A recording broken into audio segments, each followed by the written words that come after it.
بسم اللہ الرحمن الرحیم۔ گمنام ہیرو کے معزز ناظرین، السلام علیکم۔ آئیے چلتے ہیں کہانی کی طرف۔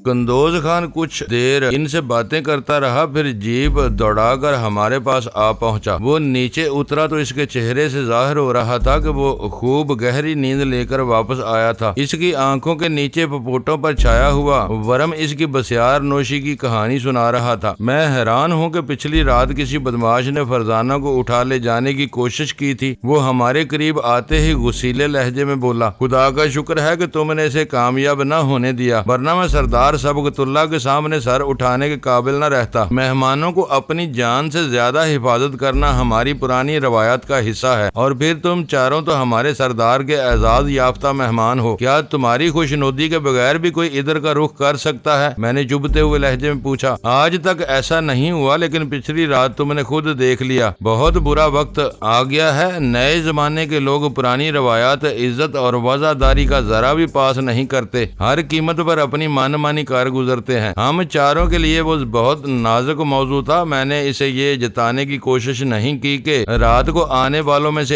ایک آدمی کو میں نے سبقت اللہ کے حواریوں کی حیثیت سے پہچان لیا تھا۔ میرے اس انکشاف سے کوئی فائدہ ہونے کی امید نہیں تھی، البتہ قندوز خان برا مان جاتا تو بات بہت تیزی سے بگڑ سکتی تھی۔ میں نے نرمی سے کہا، جو ہونا تھا وہ ہو گیا، اب اسے لوٹایا نہیں جا سکتا۔ میرا اندازہ ہے کہ وہ پائندہ گل کے ہمدردوں کی کارستانی تھی۔ شنگاری دوست ہوں یا دشمن ایسی گھٹیا حرکت نہیں کر سکتے۔ اس نے دیدہ دلیری کے ساتھ اپنے مربی سبقت اللہ کا دفاع کرتے ہوئے کہا، یہ حرکت ان لشکریوں میں سے کسی کی ہو سکتی ہے جو جنوبی حصے میں خیمہ زن ہے۔ شاید انہیں بنک مل گئی ہوگی کہ ادھر دو خوبرو غیر ملکی لڑکیاں ٹھہری ہوئی ہیں۔ لڑائی میں سرگرمی سے حصہ لینے والے اکثر گریلے لڑکیوں اور پیسے کے بارے میں بہت حریص ہوتے ہیں۔ گھر بار اور بال بچوں سے لمبی مدت تک دور رہنے کی وجہ سے ان کے مزاج پر عجیب و غریب حیوانی جذبوں کا غلبہ ہو جاتا ہے۔ ان میں سے جو لوگ نشے کے عادی ہو جاتے ہیں وہ حیوانوں سے بھی بدتر ہو جاتے ہیں۔ یہ خیر ہوئی کہ وہ کامیاب نہیں ہو سکے۔ اس واقعے کو بھول جاؤ۔ میں نے اس کی بات کاٹ کر کہا، یہ بتاؤ کہ تم نے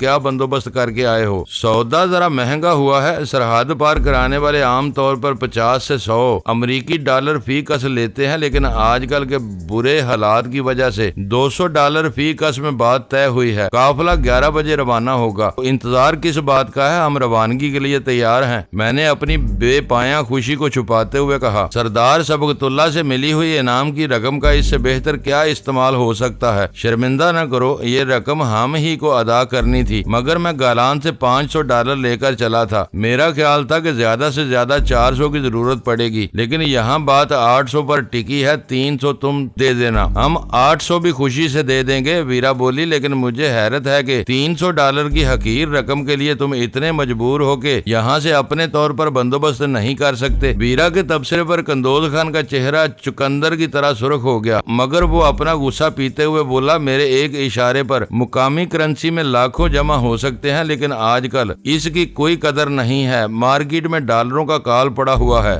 بڑے شہروں کے تاجر اور دکاندار منہ مانگے دام پر ڈالر سمیٹ لیتے ہیں۔ مجھے ڈالروں میں ادائیگی کرنی ہے۔ چیخا سرائے جیسی چھوٹی سی آبادی میں ڈالر کسی قیمت پر دستیاب نہیں ہے۔ تم فرزانہ کی بات کا برا نہ ماننا، یہ بہت منہ پھٹ ہے۔ سلطان شاہ نے بات کو سنبھالتے ہوئے جلدی سے کہا، سوچے سمجھے بغیر بونگی بات کہہ جاتی ہے، بعد میں کئی دن تک تنہائی میں اپنا منہ پیٹتی رہتی ہے۔ ویرا نے آنکھیں نکال کر اسے گورا، مگر منہ سے کچھ نہ بولی، کیونکہ وہ اپنی بات پر قندوز خان کا رد عمل دیکھ چکی تھی۔ تنہائی میں منہ پیٹنے سے بہتر ہے کہ آدمی سوچ سمجھ کر بات کرے۔ قندوز خان کا لہجہ قدرے ترش تھا۔ میں نے اس کی بات کا برا نہیں مانا، لیکن یہ بولتی بہت ہے۔ زیادہ بولنے والا عموماً غلط ہی بولتا ہے۔ خدا تمہارا بھلا کرے۔ سلطان شاہ خوش ہو کر بولا، تم نے لاکھ روپے کی بات کہی ہے، اس کا نام دیوانی یا باولی ہوتا تب بھی بے تکی باتیں کرنے میں کوئی حرج نہیں تھا۔ بدقسمتی سے اس کا نام فرزانہ ہے، اسے اپنے نام کی لاج ضرور رکھنی چاہیے۔ یہ اس وقت ممکن ہے جب فرزانہ بسیار گوئی سے پرہیز کرے۔ قندوز خان زور زور سے ہنسنے لگا۔ میں تمہاری چلاکی سمجھ رہا ہوں، میری آڑ لے کر اس بے بیچاری کا مذاق اڑانے کی کوشش کرو، وہ ایسی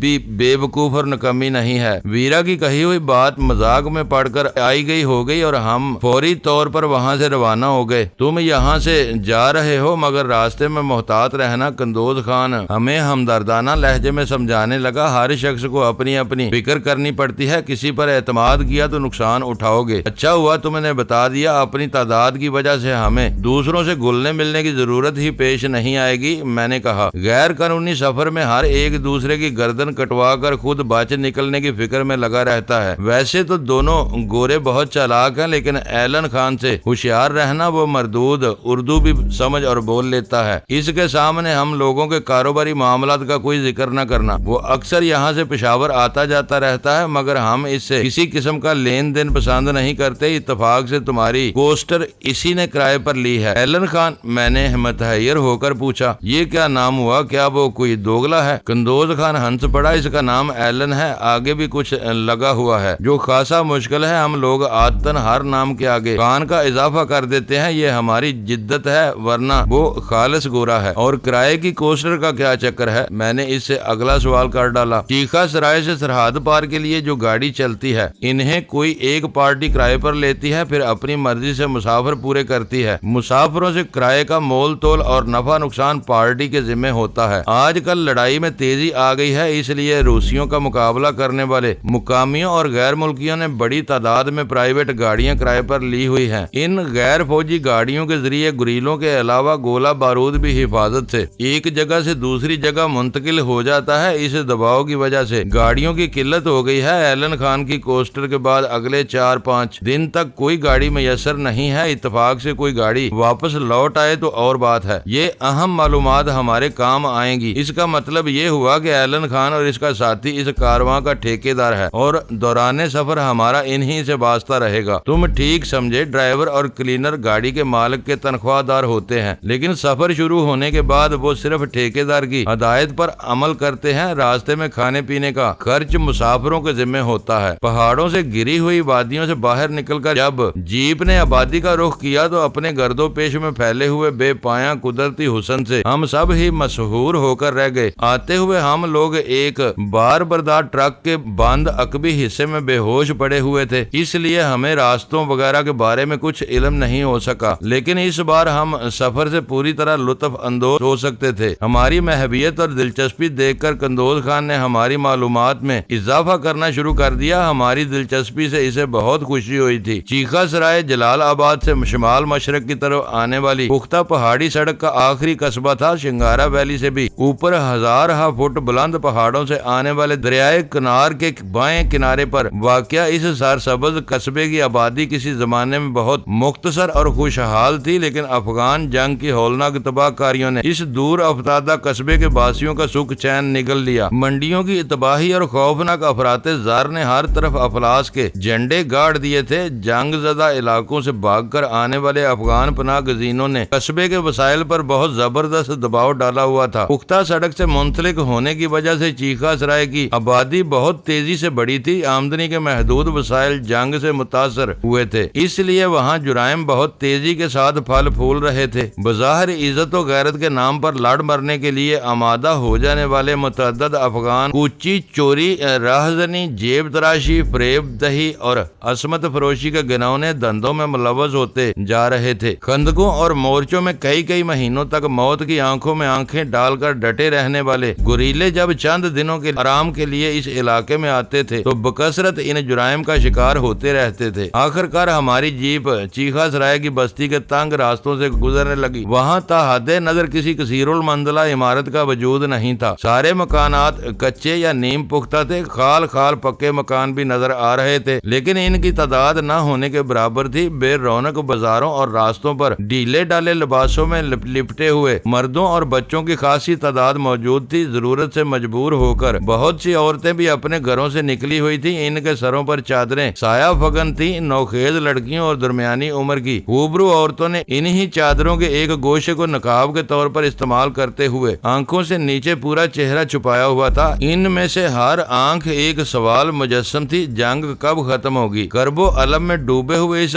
خاموش سوال کا جواب ان سرفروشوں کے پاس بھی نہیں تھا جو اپنی سرحدوں پر وزنی جوتوں کی اجنبی دمک اور اپنی فضاؤں میں جنگی مشینوں کی وحشیانہ گونج سن کر اپنے سروں سے کفن باندھ کر میدان میں کود پڑے تھے۔ جنگ اپنی زد میں آنے والی ہر چیز کو بے رحمی کے ساتھ اپنا ایندھن بنا لیتی ہے۔ تباہی آ رہی تھی، اخلاق تباہ ہو رہا تھا، مروتیں مٹ رہی تھیں، خوشحالی ایک خواب میں بدلتی جا رہی تھی، لہلہاتی اور تیار فصلیں ٹینکوں کی آہنی زنجیروں تلے روندی جا رہی تھی۔ انسان گاجر مولی کی طرح کٹ رہے تھے اور اس وقت کسی کو بھی اس خون ریزی کے انجام کا علم نہیں تھا۔ وہ خاموش سوال جواب کے انتظار میں چیخا سرائے کی فضاؤں میں تیرتا پھر رہا تھا۔ وہاں ٹینکوں کی گڑگڑاہٹ اور توپوں کی گن گرج نہیں تھی، لیکن جنگ کے سائے ہر طرف منڈلا رہے تھے۔ قندوز خان ہمیں قصبے کا بیشتر حصہ دکھاتا ہوا جیپ کو اس سڑک پر لے آیا جو دریائے کنہار کے ساتھ صاف و شفاف پانی کے ساتھ ساتھ سفر کرتی ہوئی جلال آباد سے گزرنے والی شاہراہ سے جا ملتی تھی۔ کچھ دیر بعد جیپ ایک سرائے نما ہوٹل کے پاس روک دی گئی۔ صاحبان کے نیچے بڑی بڑی چارپائیوں پر بیٹھے ہوئے لوگوں نے چونک کر جیپ کی طرف دیکھا، پھر قندوز خان پر نظر پڑتے ہی ایسے بن گئے جیسے انہوں نے ادھر دیکھا ہی نہ ہو۔ میرے لیے یہ بات خاصی دلچسپ تھی کہ گالان کے ایک نیم وحشی قبائلی سے چیخا سرائے کے لوگ بھی خوف کھاتے تھے۔ ہم چاروں جیپ سے اترے تو ہمیں کسی کی چبھتی ہوئی نظروں کا سامنا نہیں کرنا پڑا۔ ہوٹل کے ساتھ ہی 22 نشستوں والی ایک چمکدار کوسٹر تیار کھڑی ہوئی تھی۔ میں نے اندازہ لگایا کہ ہمیں اسی نیلی کوسٹر میں روانہ ہونا تھا۔ اس کی کشادگی کا مطلب یہ تھا کہ ایلن کے کارواں کی نفری 20-22 افراد کے لگ بھگ ہونی چاہیے تھی۔ قندوز خان کسی بگڑے ہوئے شہزادے کی طرح اکڑتا ہوا ہوٹل میں داخل ہو گیا۔ میرے لیے اس کا وہ انداز نیا تھا۔ شاید ہی چیخا سرائے کے اوباش لوگوں پر اپنی ہیبت برقرار رکھنے کے لیے اس نے ایسی اداکاری کو ضروری سمجھا تھا۔ وہ جدھر سے گزر رہا تھا لوگ فضا میں ہاتھ اٹھا کر اسے تعظیم دے رہے تھے۔ ٹین کی ڈلوان چھت والے اس ہوٹل میں داخل ہونے کے بعد میں اس کی صفائی ستھرائی سے معروب ہوئے بغیر نہ رہ سکا۔ اس وسیع ہال کے 3 اطراف میں کیبن نما کمرے بنے ہوئے تھے۔ باقی جگہ میں چوبی بینچیں اور میزیں پڑی ہوئی تھی۔ ہر میز پر سفید میز پوش بہت نمایاں اور ستھرا لگ رہا تھا۔ میز پوش کی حفاظت کے لیے ہر میز پر پورے سائز کا شفاف شیشہ رکھا ہوا تھا۔ ہوٹل کے کاؤنٹر پر بیٹھا ہوا لہیم شہیم شخص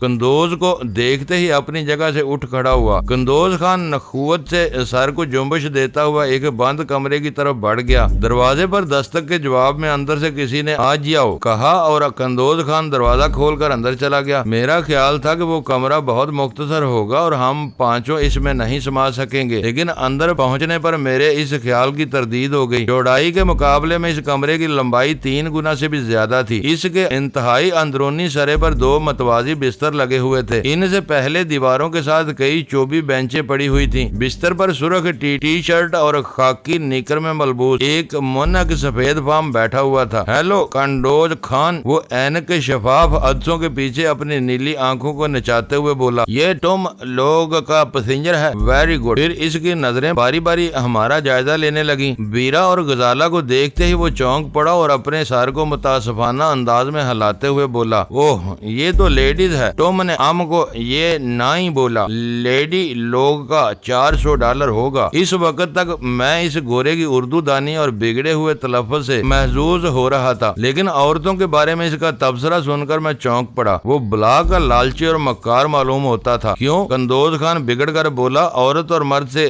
کیا فرق پڑتا ہے؟ او مائی بوائے۔ وہ ایک گہرا سانس لے کر بولا، لیڈی لوگ کا پریشانی زیادہ ہوتا، کرایہ بھی ڈبل ہوتا، تم نہیں مانتا، دوسرا کوسٹر لے لو، جیپ لے لو۔ قندوز خان نے بفر کر اس کی بات پوری نہیں کرنے دی اور بولا، دیکھو ایلن خان، تم حرامی ہے تو میں تم سے بڑا حرامی ہوں۔ عورتوں کو دیکھ کر تم نے پھیلنے کی کوشش کی تو تمہاری کوسٹر قیامت تک جلال آباد نہیں پہنچ سکے گی۔ میں تمہیں کنار کے ٹھنڈے اور شفاف پانی میں غرق کر دوں گا، تم مجھے اچھی طرح جانتے ہو۔ جانتا ہے؟ وہ دونوں ہاتھ اٹھا کر خوف زدہ انداز میں پیچھے سرکتے ہوئے بولا، ہم چیخا سرائے بزنس کرنے آیا، لڑائی نہیں کرے گا۔ تم ہمارا بلڈ پریشر اپ نہیں کرو۔ ابھی تم پسٹل نکال کر بولے گا، یہ فری پیسنجر ہے۔ نو مسٹر قندوز خان، ہم یہ نہیں ہونے مانگتا۔ میں تم کو دھونس نہیں دے رہا۔ قندوز خان دانت پیستے ہوئے گھرایا، عورتیں بھی ایک سیٹ لیتی ہیں، میں تم کو $400 کس بات کے دوں؟ یہاں کا زیادہ سے زیادہ ریٹ $100 ہے، تم نے 200 مانگے، تم کرائے کی بلیک کر رہے ہو۔ میں نے اس پر ایک لفظ نہیں کہا۔ اب تم میری نرمی سے ضرورت سے زیادہ فائدہ اٹھانا چاہتے ہو تو یہ نہیں ہو سکے گا، تم زبان دے کر نہیں پھر سکتے، میں تمہارا بیڑا غرق کر دوں گا۔ لڑائی نہیں، $300 پر ختم کرو،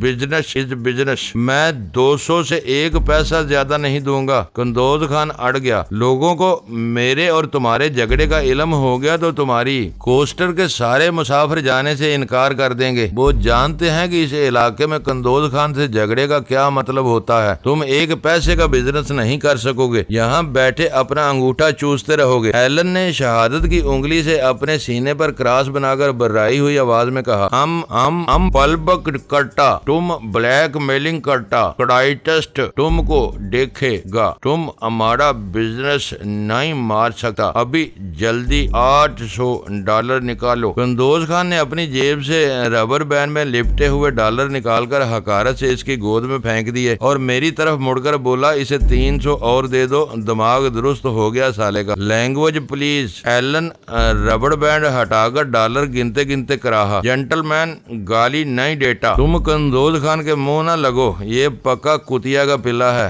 اچانک بیرا انگریزی میں بول پڑی۔ ایلن کا منہ حیرت سے کھل گیا اور آنکھیں کشادہ ہو گئیں۔ وہ گڈ لارڈ، تم تو اپنی ہی طرف کی معلوم ہوتی ہو، میں اب تک تمہیں مقامی سمجھ رہا تھا، چلو میرا حساب پورا ہو گیا، میں سمجھوں گا کہ تم کو مفت میں لے جا رہا ہوں۔ دوسری لڑکی کے پورے 400 وصول کیے ہیں، یہ کانڈوز بھی کیا یاد کرے گا کہ کس سے پالا پڑا تھا۔ اس نے نہایت مسرت کے ساتھ انگریزی ہی میں کہا اور بقیہ $300 کے لیے میری طرف ہاتھ پھیلا دیا۔ یہ کیا گٹ پٹ ہو رہی ہے؟ قندوز خان نے ویرا کو گھورتے ہوئے پوچھا۔ کچھ نہیں، اسے سمجھا رہی تھی کہ بلا وجہ تم سے نہ الجھے ورنہ خسارے میں رہے گا، وہ سنجیدگی سے بولی۔ اور یہ کیا کہہ رہا تھا؟ قندوز خان کا لہجہ اشتباہ آمیز تھا۔ دل ہی دل میں تم سے ڈر رہا ہے مگر زیادہ سے زیادہ پیسے بٹورنے کے چکر میں الجھ رہا تھا۔ ایلن ایسا بنا رہا جیسے اس نے ویرا کی بات ہی نہ سنی ہو۔ میرے دیے ہوئے ڈالر گننے کے بعد اس نے پوری رقم اپنی نیکر کی بیلٹ میں اندر کی طرف بنی ہوئی جیب میں اڑس لی۔ آؤٹ ڈالر سنبھالنے کے بعد اس نے اپنے کمرے کے اکلوتے دروازے کی طرف اشارہ کرتے ہوئے کہا، تھوڑی دیر بعد دوسرے مسافر آنے لگیں گے اور نشستوں کا جھگڑا چل پڑے گا، تم لوگ ابھی سے اپنی جگہیں پسند کر کے ان پر قبضہ کر لو، بعد میں تمہارے لیے کچھ نہیں کر سکوں گا۔ اس نے بگڑے ہوئے تلفظ کے ساتھ ٹوٹی پھوٹی اردو میں اپنا معافی الضمیر پوری طرح واضح کر دیا تھا۔ اردو زبان پر اس کی گرفت خاصی معقول تھی۔ قندوز خان دروازے کی طرف جاتے جاتے ایک بار پھر پلٹ پڑا اور ایلن خان کو گھورتے ہوئے تلخی سے بولا، کرائے میں راستے کے سارے اخراجات شامل ہیں، تم ٹول ٹیکس یا چیک پوسٹ والوں کو رشوت دینے کے بہانے ان سے 1 پیسہ بھی نہیں اینٹھو گے، تم نے ایسی کوئی زیادتی کی تو وہ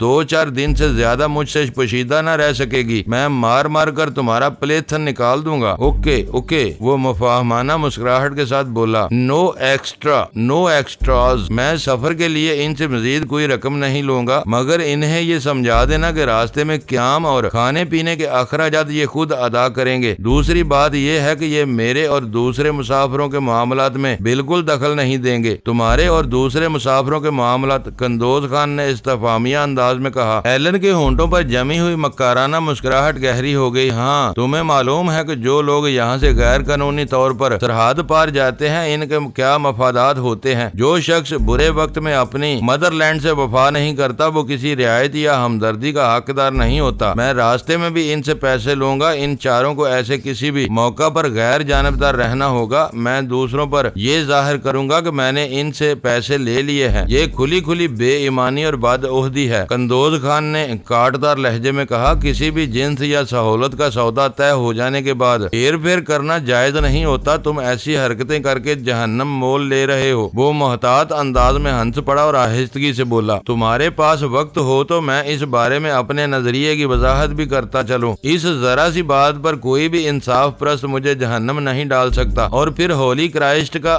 باپ تو سراپا انصاف ہے، وہ میری گرفت کیوں کرے گا؟ سودے بازی ہر ایک کا حق ہے۔ تم کیا کہنا چاہتے ہو؟ میں نے پہلی بار گفتگو میں شریک ہوتے ہوئے سوال کیا۔ ہم نہیں تھے تو ہمیں معلوم نہیں تھا کہ ہم کیا ہوں گے، اس نے گہری سنجیدگی اختیار کرتے ہوئے فلسفیانہ لہجے میں کہا۔ تم میری بات اس طرح سمجھ سکتے ہو کہ ہم اپنی ماں کے رحم میں ایک نقطے کی طرح وجود میں آتے ہیں تو ہمیں اس سے پہلے کا کچھ علم ہوتا ہے، نہ ہم آنے والی باتوں کے بارے میں کچھ جانتے ہیں۔ ہم پیدا ہوتے ہیں تو ہمیں کچھ علم نہیں ہوتا کہ پیدا ہونے سے پہلے ہم کن کن مراحل سے گزرے ہیں، ہم پر جو بھی دکھ سکھ نازل ہوتا ہے ہم ہنس کھیل کھیل کر یا روتے بسورتے ہوئے اسے جھیل لیتے ہیں، اور وہ وقت آن پہنچتا ہے جب ہماری مہلت ختم ہو جاتی ہے، قضاء اجل ہم پر جپٹتا ہے اور پل بھر میں ہم وجود سے عدم میں چلے جاتے ہیں۔ تیسرے دور میں ہم پر جو کچھ گزرے گی شاید ہم اسے نوشتہ تقدیر سمجھ کر کسی نہ کسی طرح گزار ہی لیں گے۔ ہمیں پیدا کرنے والا اگر قہار و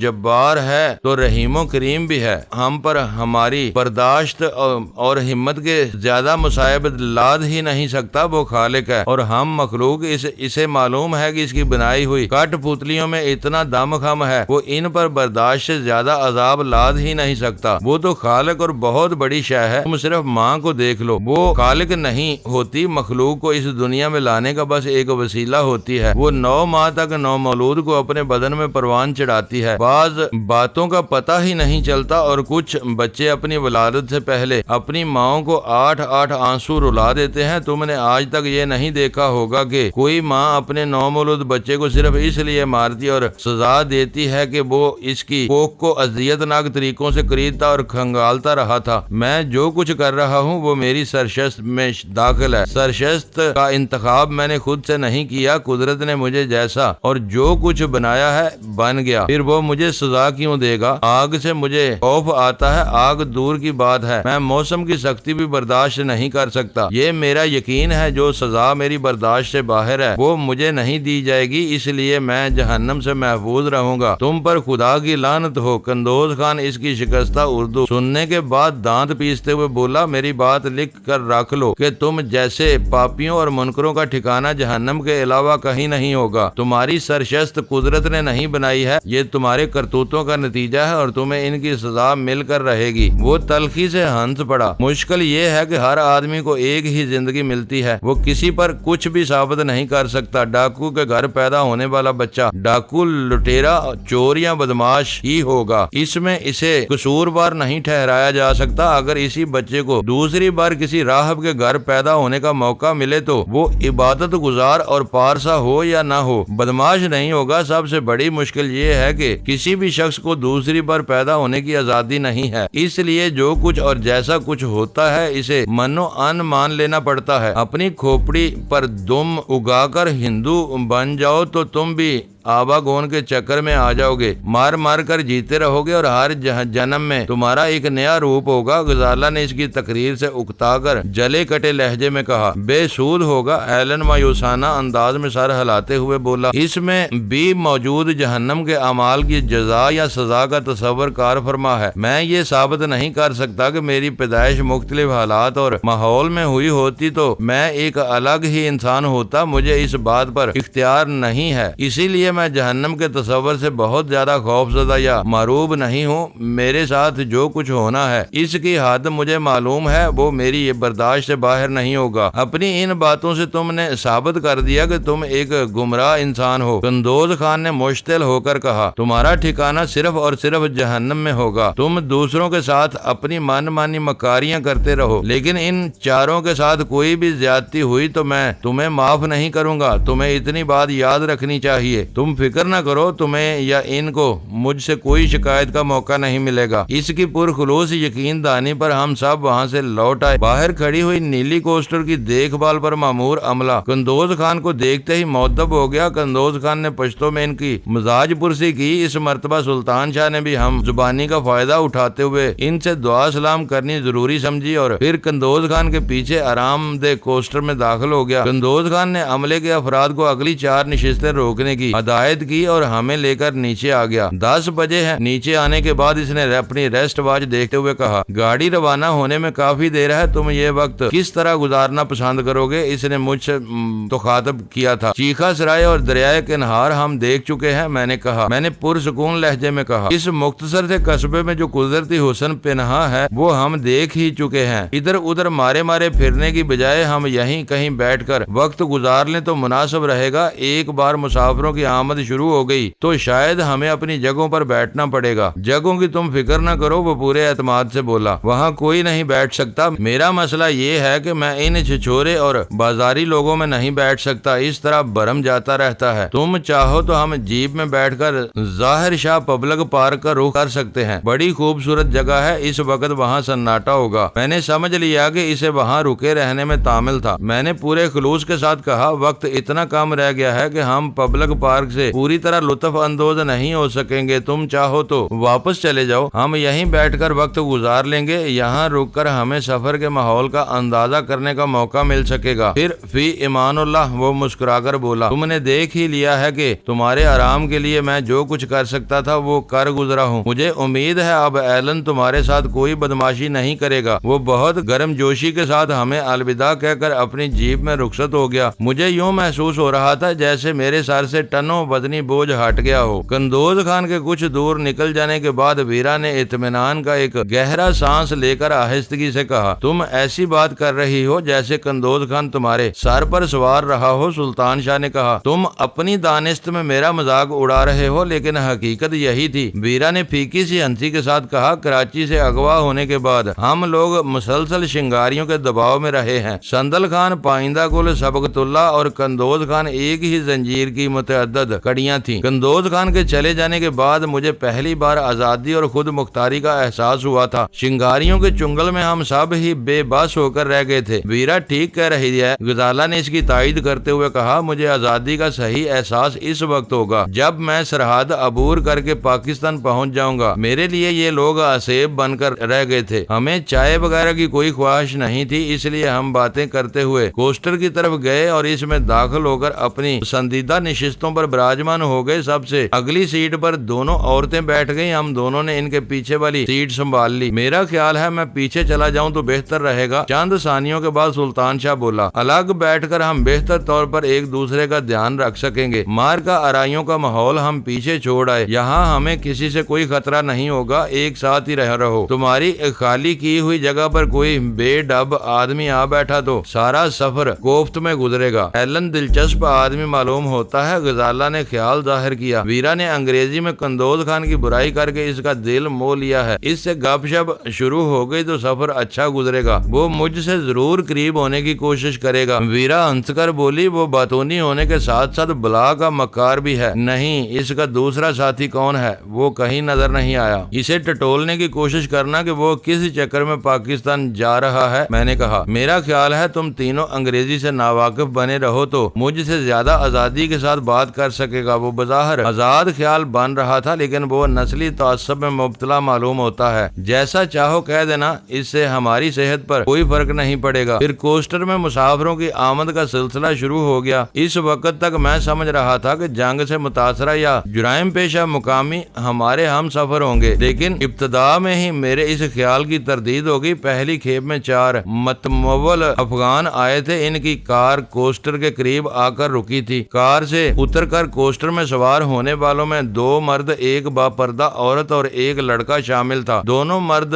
سرخ و سفید اور صاف ستھرے قیمتی لباس میں ملبوس تھے۔ ڈھیلے ڈالے برقع میں لپٹی ہوئی عورت کو دیکھنا ممکن نہیں تھا، لیکن برقع کا پھیلاؤ اس عورت کی بھاری جسامت کا اظہار کر رہا تھا۔ ان کے طور طریقوں سے ظاہر ہو رہا تھا کہ ان کا تعلق چیخا سرائے کے بااثر طبقے سے تھا۔ اگلی نشستوں پر ہمیں قابض دے کر وہ خاموشی سے پیچھے چلے گئے۔ بعد میں آنے والوں میں کوئی بھی گرا پڑا شخص نظر نہیں آیا۔ ایک ظاہر سی بات جو مجھے پہلے ہی سمجھ لینی چاہیے تھی یہ تھی کہ اس علاقے سے نکال لے جانے کے لیے ڈالروں کی صورت میں رقم وصول کی جا رہی تھی۔ اس کی ادائیگی ہر کس و ناقص کے بس کی بات نہیں تھی۔ قندوز خان نے چیخا سرائے میں ڈالروں کے کال کی جو صورتحال بتائی تھی، اس میں وہی لوگ زر مبادلہ حاصل کر سکتے تھے جو باحثیت ہونے کے ساتھ ساتھ بارسوخ بھی ہوں۔ میرے لیے یہ بات باعث اطمینان تھی کہ اس طویل سفر میں میلے اور گندے لوگوں کی بجائے صاف ستھرے معززین ہمارے ہم سفر ہوں گے، لیکن وہی بات ویرا کے لیے قدرے پریشان کن ثابت ہوئی۔ اگر کوسٹر میں عام طبقے کے جاہل لوگ سوار ہوتے تو وہ انگریزی سے نابلد ہوتے اور وہ پوری آزادی کے ساتھ ایلن کے ساتھ انگریزی میں گفت و شنید کرتی رہتی۔ کوسٹر میں سوار ہونے والے نستعلیق افغانوں میں کئی ایسے تعلیم یافتہ چہرے بھی نظر آ رہے تھے جو انگریزی سے پوری طرح واقف ہو سکتے تھے۔ ٹھیک 11 بجے کوسٹر کا انجن انجن چلا دیا گیا۔ سرد موسم میں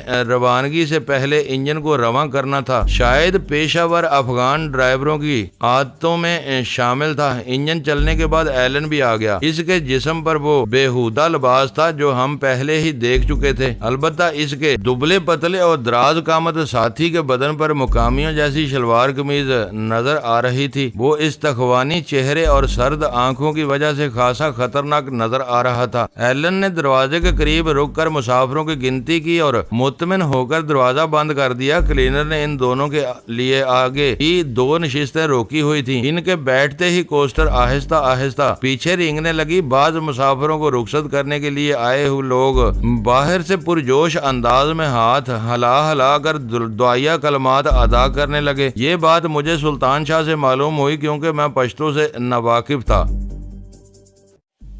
معزز ناظرین، لائک کریں، شیئر کریں اور کمنٹس باکس میں پاک آرمی زندہ باد، پاکستان پائندہ باد کا نعرہ ضرور درج کر کے اپنے ملک پر فخر کریں اور پاکستان کی بنیادیں مضبوط کرنے میں اپنا کردار ادا کریں۔ ویڈیو دیکھنے کا شکریہ۔ معزز ناظرین، اپنا خیال رکھیے گا اور ہمارے چینل کا بھی۔ ISI پاک آرمی زندہ باد، پاکستان پائندہ باد۔